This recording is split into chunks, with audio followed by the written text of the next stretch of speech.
Salmista.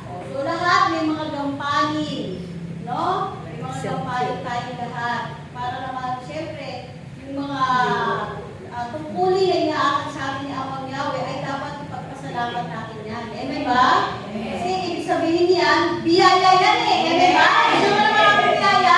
Amen! Palakpakan natin yan ang Yahweh!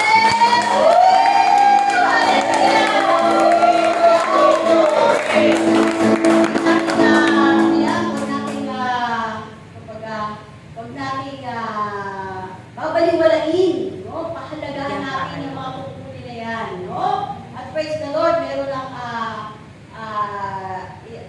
dadagdagan na ni Amang Yahweh yung mga interpreter. Amen? Sana marami talaga interpreter, no? No? At yun na nga, ano mo na siya, dadaan mo na siya sa mga pagsasanay. Pagsasanay sa kabananan. Pagsasanay sa kabananan.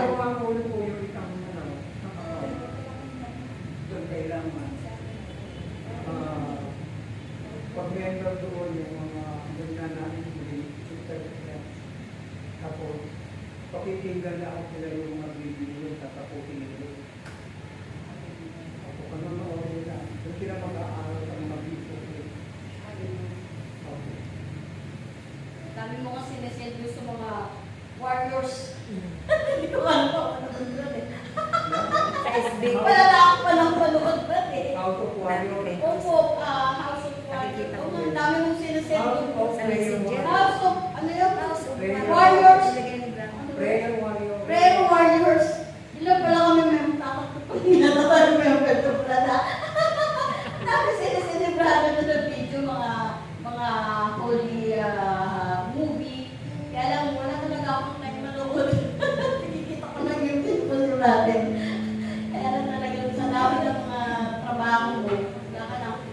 Minsan, hindi ka na masyadong makapagbukas ng Messenger, hindi ka na makapagbukas ng Facebook, di ba?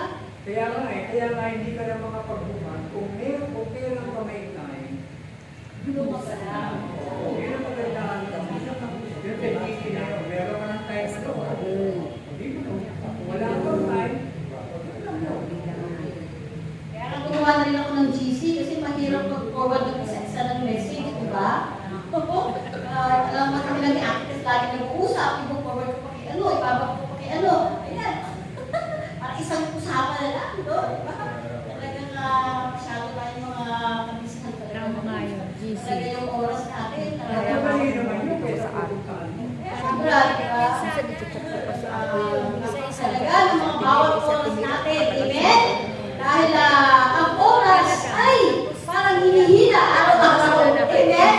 Lagi tayong nag-ahabol sa oras eh. Amen ba? No? Na parang ang oras natin ngayon napakahalaga. Kaya, busy-busy, huwag natin sasayangin yung bawat oras ng ating panahon na dapat kung saan mo pa nilalagay yung oras mo.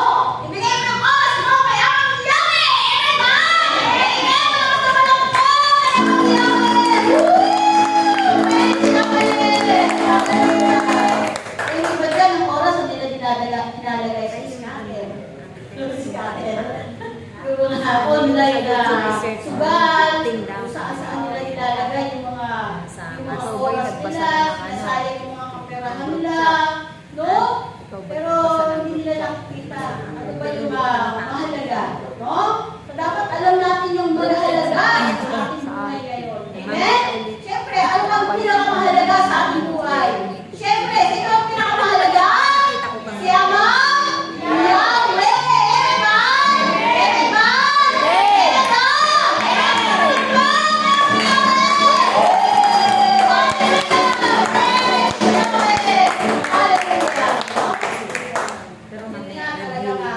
Napakaganda ng gospel ngayon.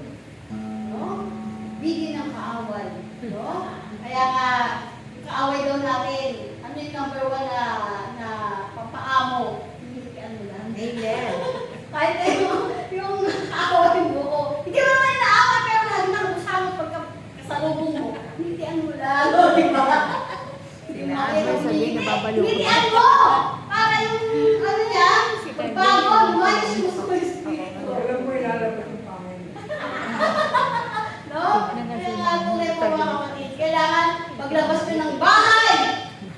kailang bumili ka na. Amen ba? Humihili ka na. Lagi mong bitbit ang hindi na yan. Kasi bakit? Kasi hindi ka na marunong humiti. At ikaw lagi na kasimamo. Hindi mo ito.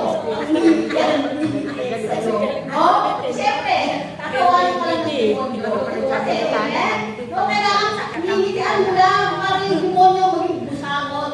Eh, ngayon, pag lagi ka nakangiti, pati yung demonyo, lagi nakabusagot sa iyo.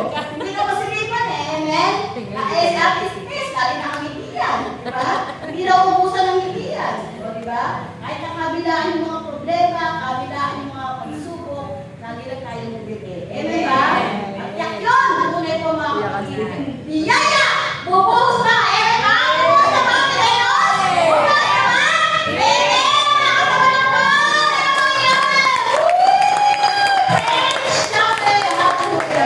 Dahil sinasabi niya ang mga magpapadalako ng tao para isigaya ng pangangailangan. Amen ba? Papadalas si Amang Yahweh na magdadala sa atin ng mga pangkubarkong. Tuloy ko nilala mo sa kayamanan. Amen ba? Amen! Kaya ito dahil po napakabuti ni Amang Yahweh. Amen! Malakas na malak po! Amang Yahweh! Hallelujah! Amen! So ngayon po ay nadapat po tayo ngayon sa pagbabasa ng ating Ebanghelyo. May pagkakaloob natin na sa Bagong Jerusalem, inang tulin. Magsitayin na po tayo